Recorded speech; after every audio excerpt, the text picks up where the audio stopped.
Today is 12/27/2019. Hope you all had an excellent holiday. Tonight, I personally believe, is the beginning of Hanukkah, Festival of Lights, Festival of Dedication, which would be the feast of the 10th day in the 10th month for the days of remembrance for Noah. And I apologize, I'm a little behind schedule. I was working a lot of hours. My work was real busy because of the booming economy here in America. Sales were through the roof.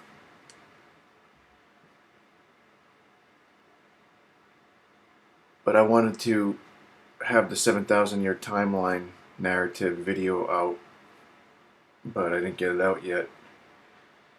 So I'm doing this little video as a in-between video, and this is about the missing link. Because when you look at history, human history, humanity was in the Stone Age for hundreds of thousands of years. Now, like I said in past videos, I don't believe creation was created in 6 literal days. I believe that is a poor translation, and what it's saying is that it was 6 ages, and we are currently in the 7th age. And those ages could have been millions, billions of years. I don't know. But I do believe that humanity is old, hundreds of thousands of years at least. However, there's a missing link. Science claims that there's a missing link basically between primates and caveman. And then there's also kind of a missing link that nobody really talks about between the Stone Age and the Bronze Age. Like I said, we were in the Stone Age for hundreds of thousands of years. Then all of a sudden, boom, we're in the Bronze Age. And then boom, we're in the Iron Age. And so on and so forth. And these huge progressions happen in a short period of time. Well,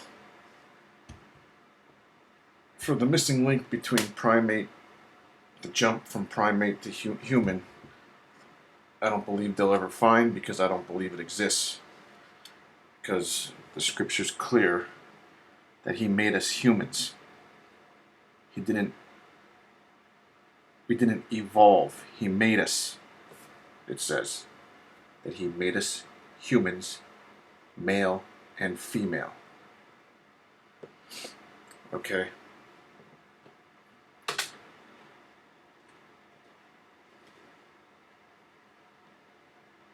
I'm still flabbergasted at how precise the Revelation 12 sign is. So, why does it take 100,000 years to transition from the Stone Age to the Bronze Age?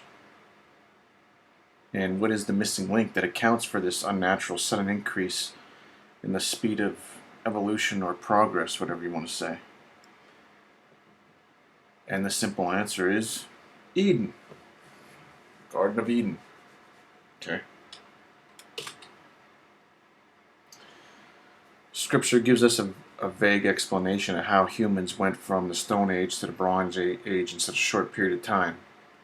and how we went from cavemen with barely any speech, language, writing, or technology to multiple languages, being able to write, being able to make metals, build weapons, build tools and machines and cities in an extremely short period of time.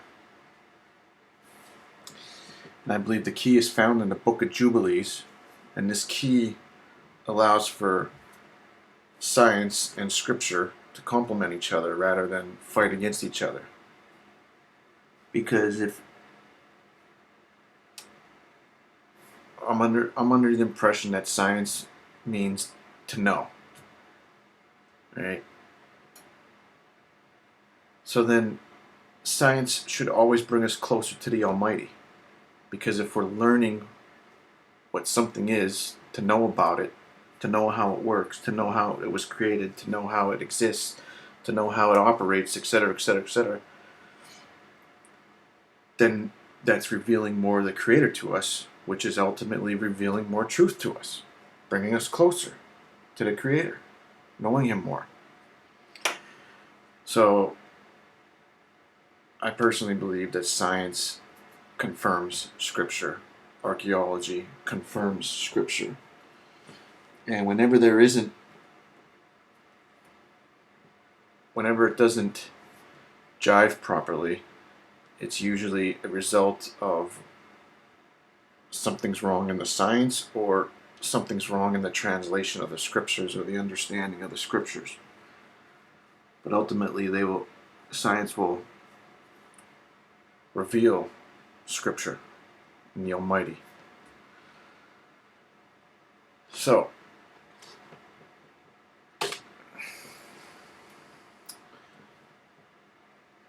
something to understand, and this transitions into Genesis and the rest of Scripture, is that the Book of Jubilees, it does not begin time with Adam. Okay? Because from the poor translations of Genesis, it appears as though time begins with Adam, or in Eden. But that is not the case. And when you get that one little piece of information and understand it, creation and the process, it all comes clear. What does begin with Adam is the start of the Jubilee count. Okay? The Almighty starts the count of the Jubilees with the creation of Adam. Alright? And Adam is actually not created, but I'll get to that in a little bit. So, Jubilees 2 gives us the breakdown of the order in which the Almighty created all things. Okay? In the first age, He created the vastness of space, but it was basically empty. Then He created earth. Then He created the water on the earth. And then He created the spirits. Okay? Then in the second age, He created the atmosphere on the earth. In the third age, He divided the waters to bring forth the land. And He created sprouts and trees. Then in the fourth age is when He created the sun, moon, and the stars, which I find extremely interesting. That the earth was created way before the sun, the moon, and the stars. Then in the fifth age, He created the water creatures, the bugs, and the birds. And then in the sixth age, all animals, everything that moves on the earth, man and woman, and then He gave dominion to the humans. See, he separates animals from man and woman, and He's crystal clear about it. That's why they will never find the missing link, because there isn't one. Yes, humanity goes back hundreds of thousands, millions, however long years, but at the beginning, it's going to be human at the start. Not a leap from orangutan. So, Here's where it gets interesting. And this is where the missing link is concerning the advancement of humanity in such a short period of time. Because the book of Jubilees tells us that Adam was not created in Eden. It tells us that he was taken from the land. And it actually tells us the name of the land of Elda. He was put to sleep and then made in the image of the Almighty. So basically, Adam was not created in Eden. He was transformed in Eden. And what I believe the image of the Almighty means is that he became an everlasting spirit at that point in time. Prior to that, I'm not 100%, but I would think prior to that, it was just the circle of life. That humans didn't have an everlasting spirit at that point, in the beginning. It wasn't until the Garden of Eden. Okay? So Adam and Eve were created in the first week, and that's the start of the Jubilee count. Okay? And then for the first week, in the first Jubilee, they enjoyed Eden and were instructed by the angels and kept the garden and etc. for 7 years.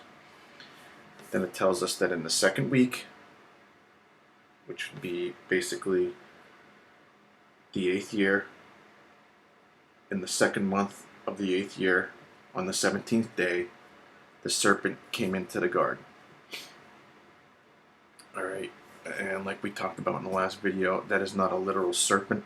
That's just telling us who the original rebel is. The start of the serpent. The start of the dragon. Okay.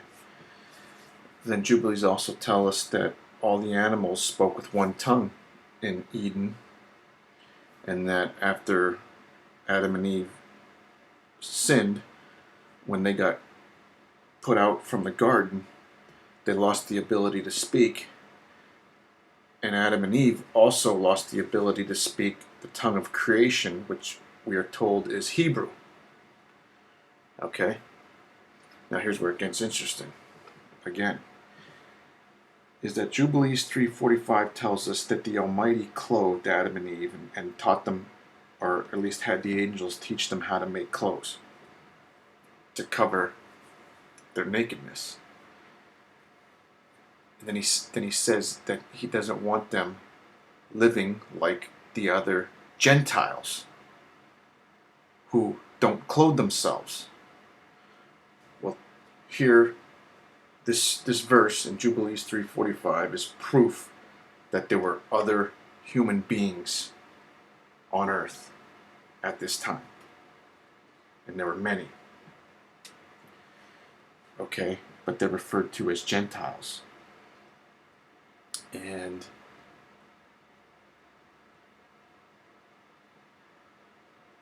then when Adam and Eve get sent out, they're sent back to the land from where they were taken from the land of their creation, which was Elda. Alright? So I believe right here is the main missing link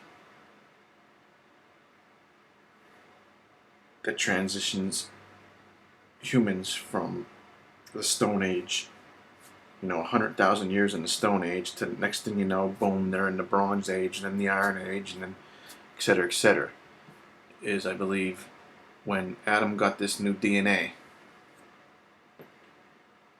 his knowledge, of course, was advanced. Then, to add to it, okay,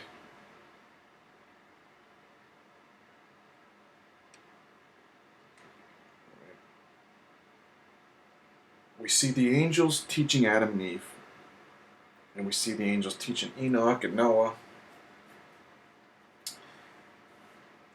However, when the holy angels were teaching humanity, they weren't teaching them extremely advanced knowledge.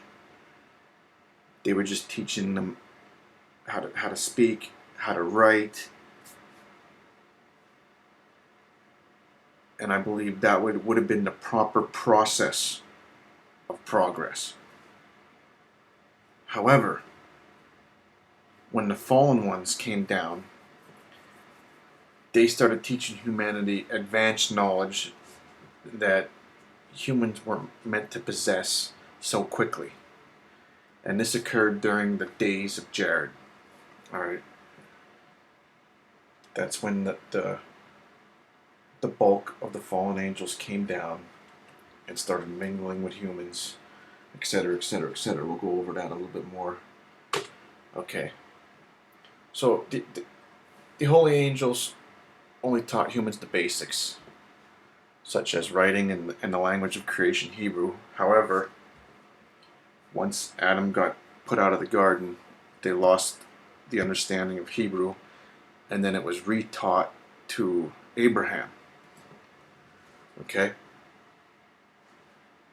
But the fallen angels taught humanity advanced knowledge, and it was not a natural part of our advancement in the process of progress. This advanced knowledge mixed with our newer DNA is what I believe accounts for the unnatural sudden shift from, cavemen to civilizations. Like, for 100,000 years, humanity basically only went from a stone arrow tip that was 2 inches, and then the advanced technology was a stone arrow tip that was 4 inches. Like, that's how minimal Stone Age advancement was. But then all of a sudden, when we hit right around the Garden of Eden, is when the Copper Age began, and we figured out copper. Then we got into bronze. Then we got into iron, etc., etc., etc. And I believe it's because of this advanced knowledge mixed with our newer DNA, our ability to understand better, is what accounts for this unnatural transition.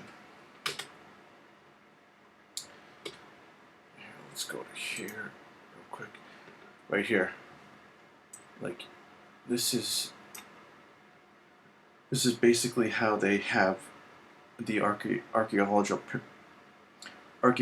periods. All right, the Paleolithic, 2 million years. Mesolithic, about 10,000 years ago. Neolithic, about 8,000 years ago. And then we enter the Copper Age, which is right around Eden. Because the Revelation 12 sign was in 3974 to 3973 BC.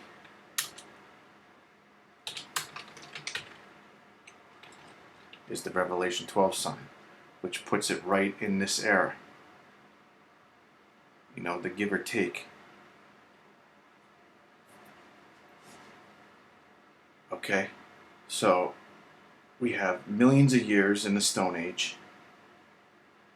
Then all of a sudden, right at Eden, we enter the Copper Age. And right after Eden, we're in the Bronze. And then next thing you know, we're in the Iron Age. So millions of years in this age, 2,000 years in this age, and then we're in the Iron Age. And like I said, I believe that's all because of this newer DNA with the advanced knowledge being taught by the fallen angels, or the fallen ones. Angel in Scripture is a very broad term, and it's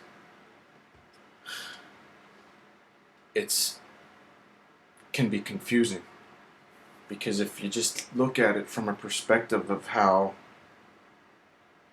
Christianity has portrayed it, it does not give you a good understanding of what's occurring. All right, it's like the word fighter in modern day. He's a fighter. Well, is he a street fighter? Is he a mixed martial artist fighter? Is he a fighter in the court of law? You know what I mean? So you see, like how that's a broad term. Same thing with angels in Scripture. It's a broad term. Really, when it speaks of the holy angels of the Almighty, they're basically messengers on behalf of Him. When it speaks of the fallen ones, they were not like the holy angels. They were basically subjugates, delegates. They were supposed to come down here to, I believe Jubilees tells us that they were sent to teach us how to perform proper judgment and righteousness, I think is what it says. Meaning they were just supposed to supervise. They were not supposed to mingle. However, it all went haywire. And the judgment they received was very, very strict. And we'll go over that a little bit here coming up. So, the culprits of this unnatural advancement, it's the fallen ones, the watchers. Okay? The fallen ones are some of the spirits created in the first age that decided to follow the antichrist, the original rebel, and they chose flesh/earth over New Jerusalem, or what Scripture refers to as heaven. Okay? But from my understanding is that they were in New Jerusalem. And then they descended on a mission that was supposed to be to supervise humanity, to pray for humanity, to intercede, to teach in righteousness and proper judgments, etc., etc. But they ended up rebelling, and they rebelled. Jude 1:6 tells us they rebelled twofold. The first way they rebelled was that they left their proper origin. Meaning, when the Almighty said to each their own, horses with horses, bugs with bugs, fish with fish, humans with humans, it meant no crossing of species. However, they crossed species. They mingled with humans. So that was their first rebellion. And their other rebellion was that they chose earth over their original habitation, which would be New Jerusalem. Unless they came from somewhere else. But from my understanding, I think they came from New Jerusalem, the city of the Almighty. So, now the book of Enoch, 85 to 87, explains to us how the fallen ones came and rebelled. And what I have to point out, which is 85, which to me is very interesting. Oh man, Okay. 85.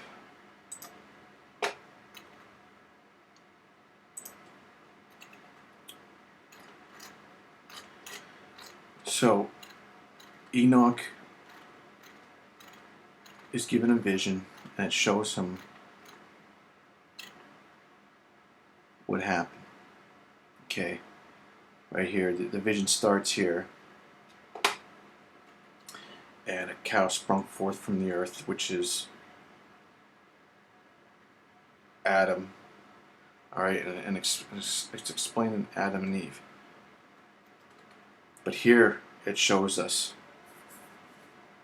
how one of the first fallen one came down by himself. Okay. Behold, a single star fell from heaven, which being raised up ate and fed among the cows. After that I perceived other large and black cows, and behold, all of them changed their stalls and pastures, while their young began to lament one with another. Again I looked in my vision, surveyed heaven, when behold I saw many stars which descended and projected themselves from heaven to where the first star was. Okay? And then, now, is Cain an offspring of this first star? I don't know. I really don't know. But one star came down first, and that is the original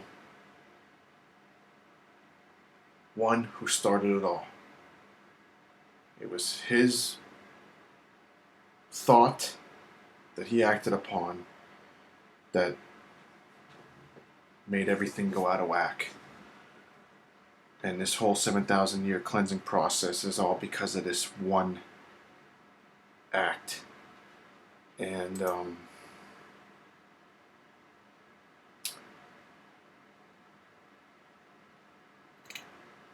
right. So Enoch chapter 7 is where it tells us the names and how this one was the leader that brought the bunch of them down. And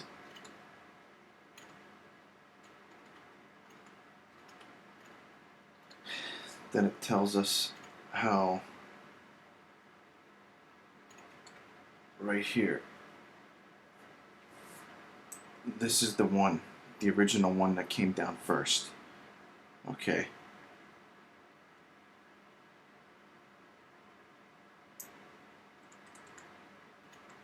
Alright.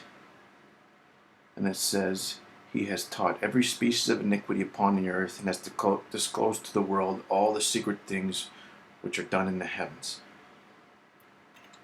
And then later on it tells us that the secrets that these ones knew, the Almighty referred to as they were only reprobate mysteries.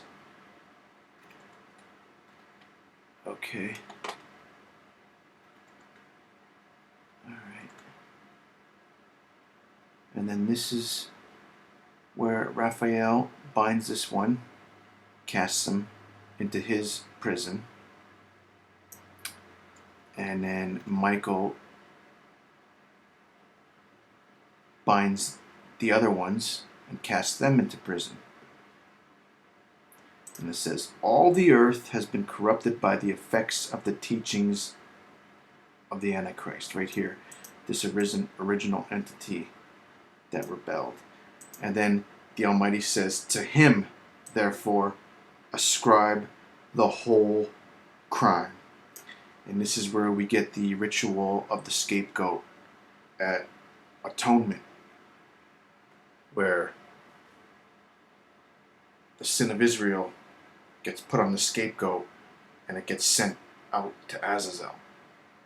That's what that ritual is all about. That this crime, evil, it all goes to him, because he's the one that brought it into existence. Alright? The reprobates, the children of fornication. Okay? Now, here's how I can prove that this entity right here, the Antichrist, the original rebel, is the same one who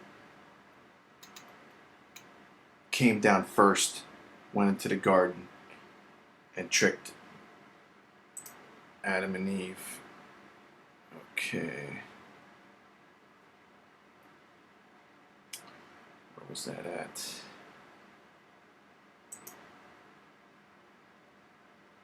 $68.6. Okay. So now we go over here to 68.6, and we see right here, okay, that this entity was the one that seduced Eve. Now I find it interesting that this word is used, which is why it may be a possibility that Cain is from this entity and not from Adam. I'm not 100%, but anyway. So even though it uses this name here, and this is how it gets tricky with the translations, is that when you read what this one did, shield, he taught humanity the instruments of death. Armor, shield, sword, okay? Then when you go to over here, chapter 8:1, and you look at what this guy taught, swords, shields, etc. It's because they're the same entity. It's just a, one of the names are just nicknames or another way of saying it, whatever. But it is confusing. But this is the main entity. This is the one that seduced Eve. This is the one that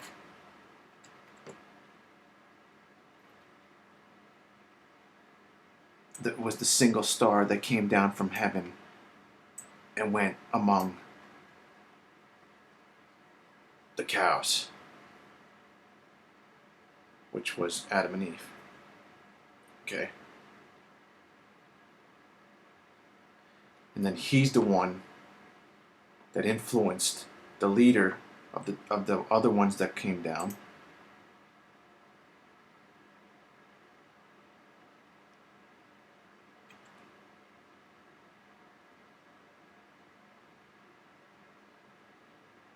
Behold, I saw many stars which descended. This is the one that tricked the leader of these ones to influence these ones to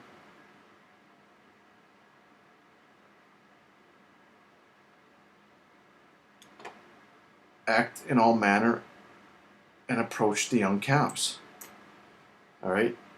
And then they became pregnant, brought forth hybrids,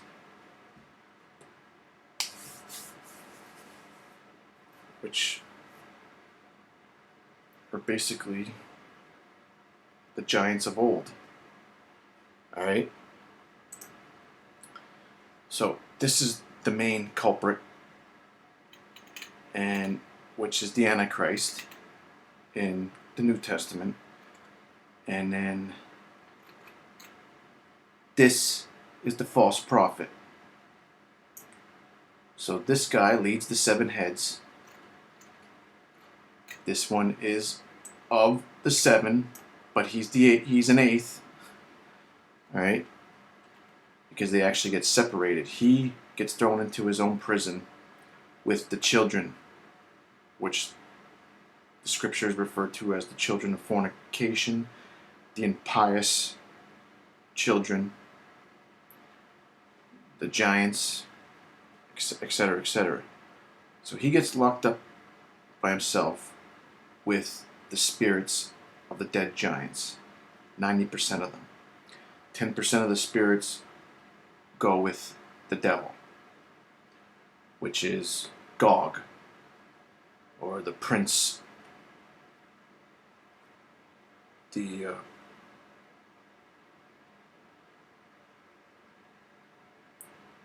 prince of Magog, chief prince over Magog, over Meshech and Tubal. That's where he was the prince over that area first. That's why the altar or the throne of Satan is in Pergamum, because that's the ancient area of Meshech, Tubal, and Magog. Alright, and we actually see in Enoch where the place prepared for the spirits of Magog are. And that's right here in Enoch 26. It shows us where Magog will reside, the spirits of Magog, because it's Satan and the demons. Another way of saying Satan and the demons is Gog and Magog, or Death and Hades. They're all interchangeable. So Magog is just another way of saying the demon spirits. And instead of being of the dead giants, this new group is of the dead people who take the mark, which become like the giants. Because the mark is actually the DNA of Azazel forced upon humans to make them hybrids. Okay, and Enoch 18 shows us that there's the prison is for the stars, talking about the fallen stars, and the hosts. And this is where we get the the 7 heads and the 10 horns. The 7 heads are the fallen ones who rebelled prior to the flood. And the hosts are the 10 horns, the princes over the nations who rebel after the flood. Right? These ones didn't rebel until after the flood. And the scripture gives us an idea of why, at least why the devil or Satan or Gog, whatever you want to say, why he rebelled. Because he took pleasure in his job being the angel of death. He enjoyed it too much and ended up rebelling. Now, alright.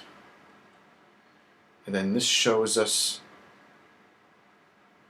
Enoch 64:6 shows us how humanity was corrupted. Enoch 66:14 shows us where the fallen ones are imprisoned.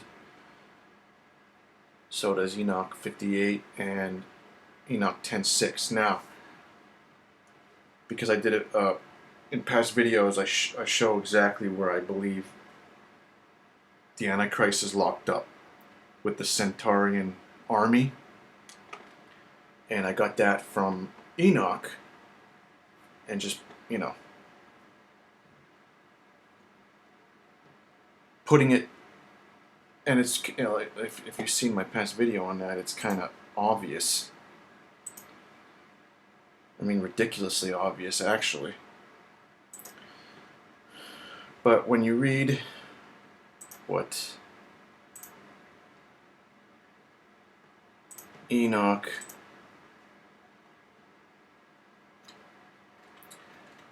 says about when they get bound and thrown into the... Okay, so Raphael binds this one into darkness, alright, and hurled jagged stones on him, covering him with darkness. So he's covered with darkness, jagged stones, in the desert, right here, and this is to the east of Jerusalem. Alright, so what I did was I went onto the map and I went to Jerusalem, and I just looked. and something that jumped right out at me was this volcanic area right here. It's in the desert. It's covered with jagged rocks and darkness. And when you read Revelation, when the abyss opens, the smoke sounds like the smoke of a volcano.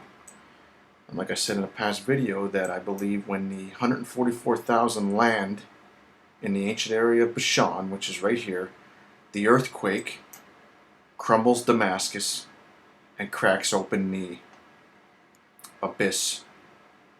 And then the Centurion army with the Antichrist come out here, march right down to Jerusalem. But then when you read about where the other ones are locked up, I think that was 66:14. Go over here. And when the angels shall ascend, the water of the springs shall again undergo a change and be frozen. And the scripture says, I believe it's in Ezekiel, that he covered the deep over them. So, I put two and two together here, and it's basically saying that, once the flood occurred, he covered the deep over top of the angels after they got bound and locked up, and then froze it. So, well, that leaves one or two options on planet Earth, either Antarctica or Arctica. But I believe it's the South. And like I said in past videos, I believe when the war in heaven, when the fallout hits the Pacific Ocean after it completely annihilates North, South, and Central America with the first trumpet, the second trumpet hits the Pacific Ocean, and from that impact and everything, of course, number one, water is going to wash over top of, and water is warm, so it's going to start melting the Antarctic. And two, because of the impacts and all that, the water's going to be even warmer.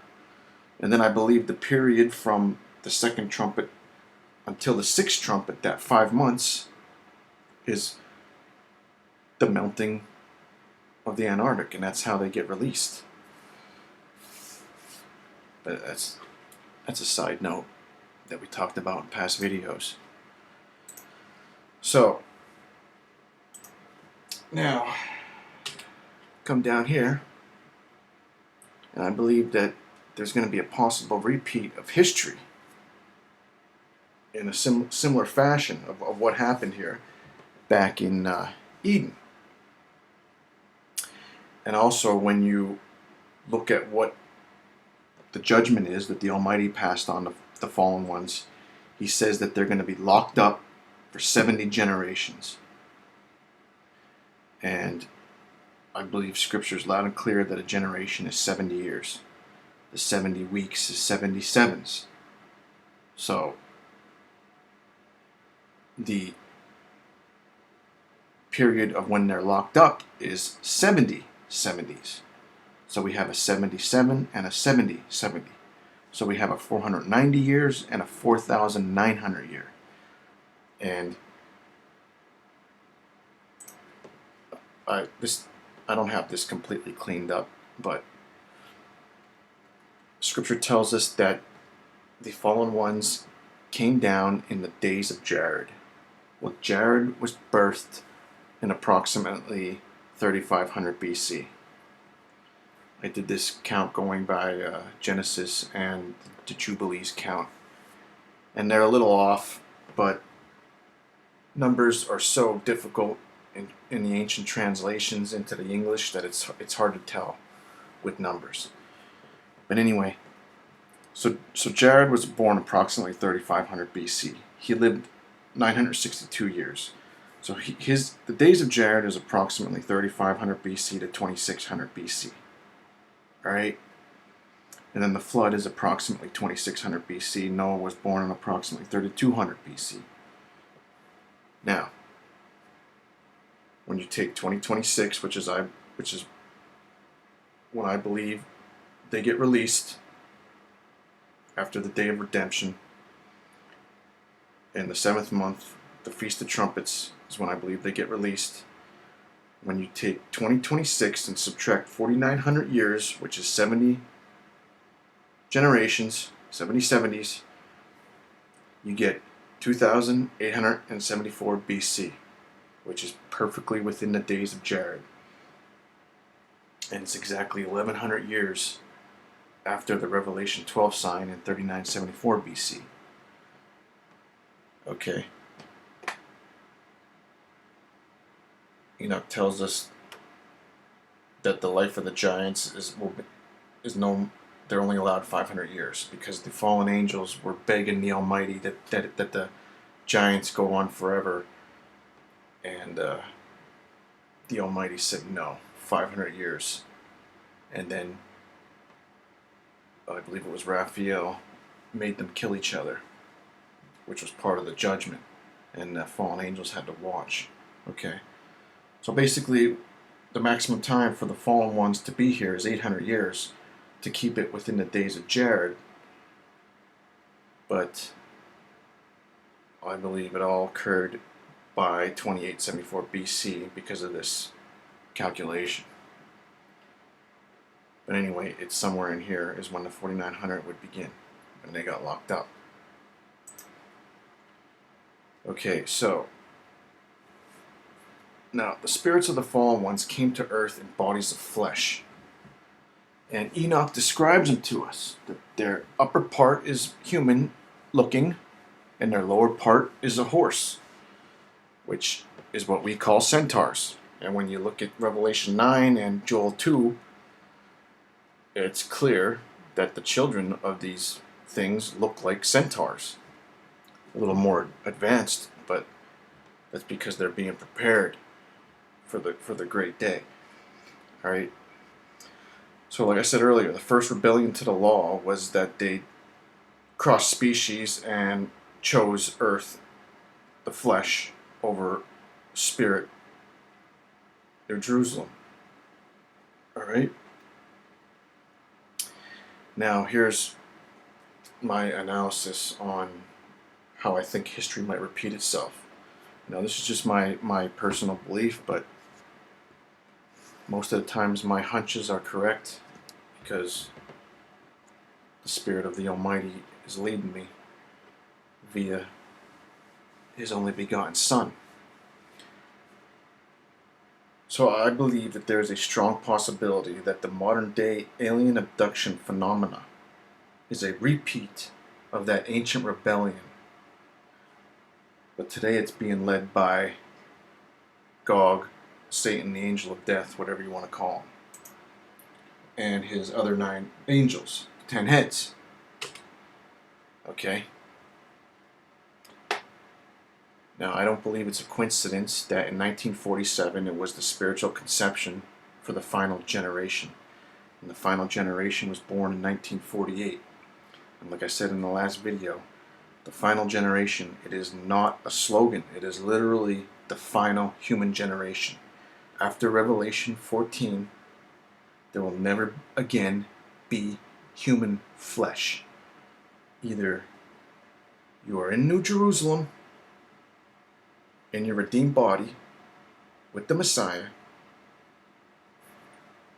or you've taken the mark and become an alien, or I should say a hybrid, and you lose your humanity, so you're no more human.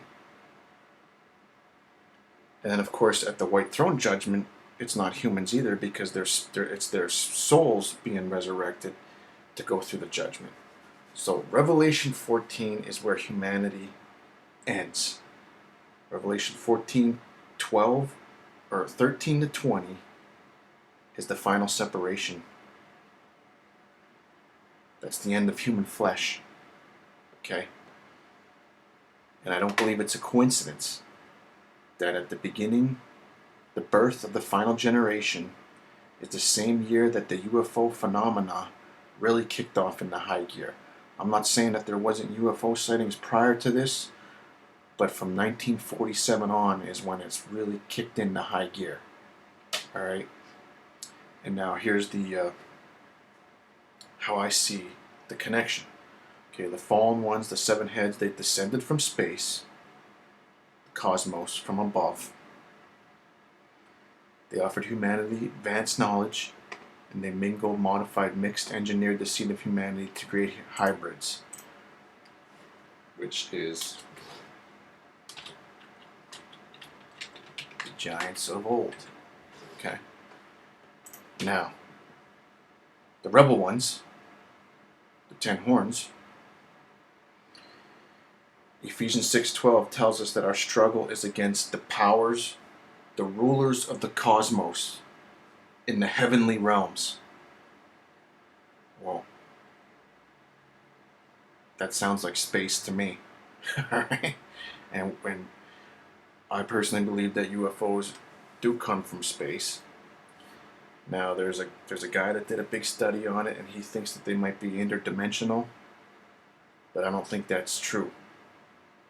I think what he's misinterpreting is that they are able to basically hack into people's minds,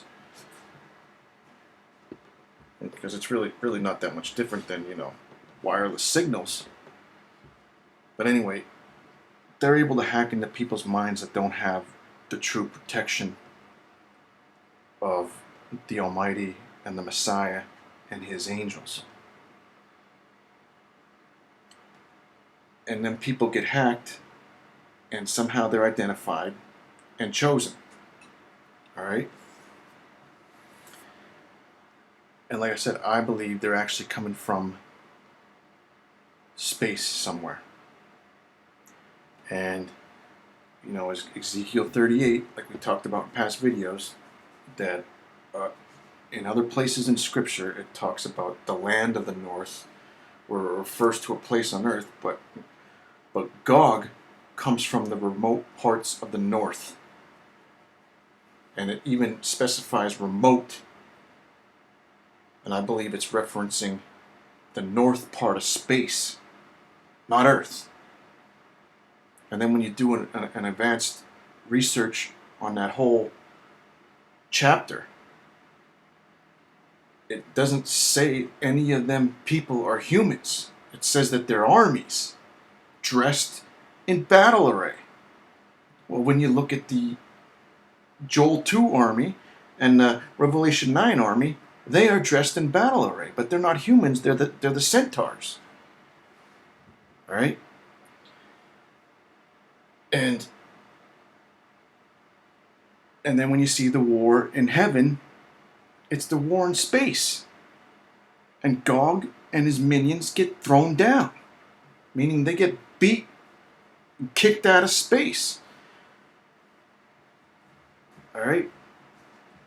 So it's rumored that aliens made a deal with governments, specifically the American government, to trade advanced knowledge for access to humans for experimentation shortly after 1947, when it first kicked into high gear. And that ever since then, these abductions, these experimentations that the aliens do, it's because the governments are allowing it, and the people aren't really killed or anything, they're just experimented on. And I believe, like I said, this is my personal belief, but my hunches are usually correct when it comes to spiritual things. I believe that the goal, the reason, if I'm correct about this, that this is like a repeat, I believe the goal of their experimentation is the foundational preparation for the mark. Alright? They're getting ready. Because when the Antichrist comes out, it says that he forces them to make a prototype of him.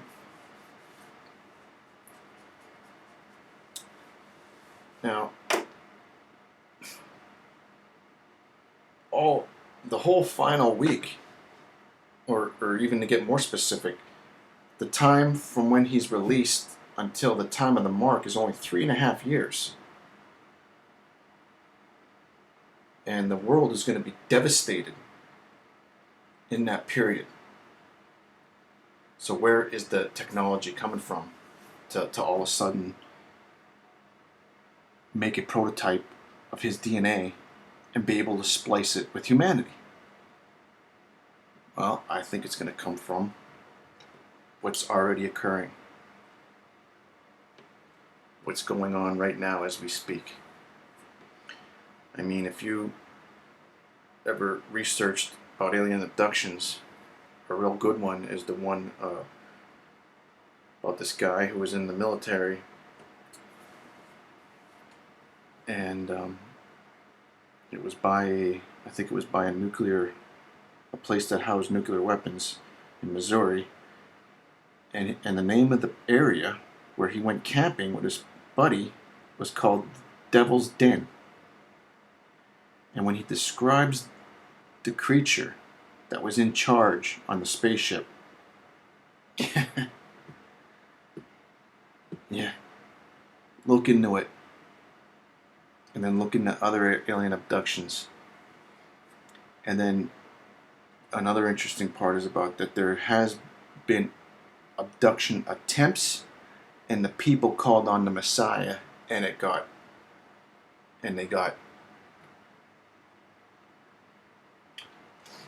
the attempt or the whatever got cut off, because that's what I think they do. I think they probe our minds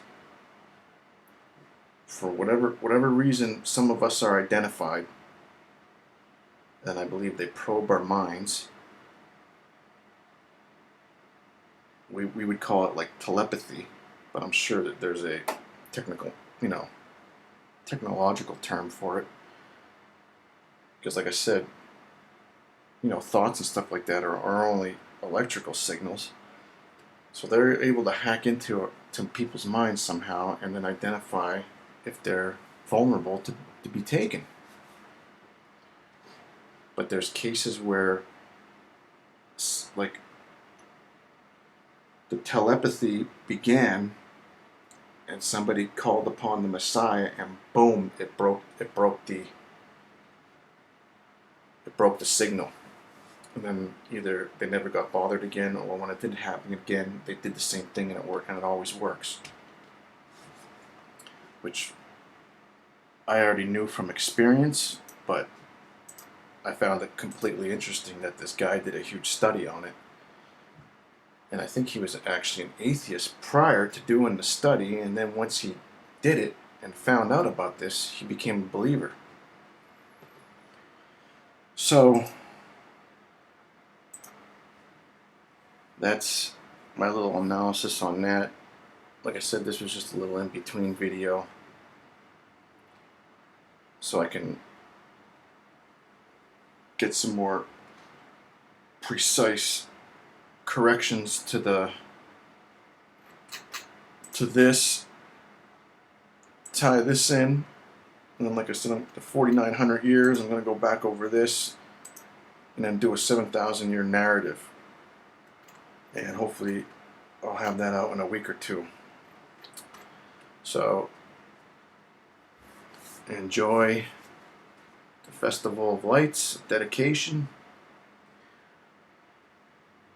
and until the next time, may the will of the Almighty be done, in the name of His precious, only begotten Son, YaHushuWaH.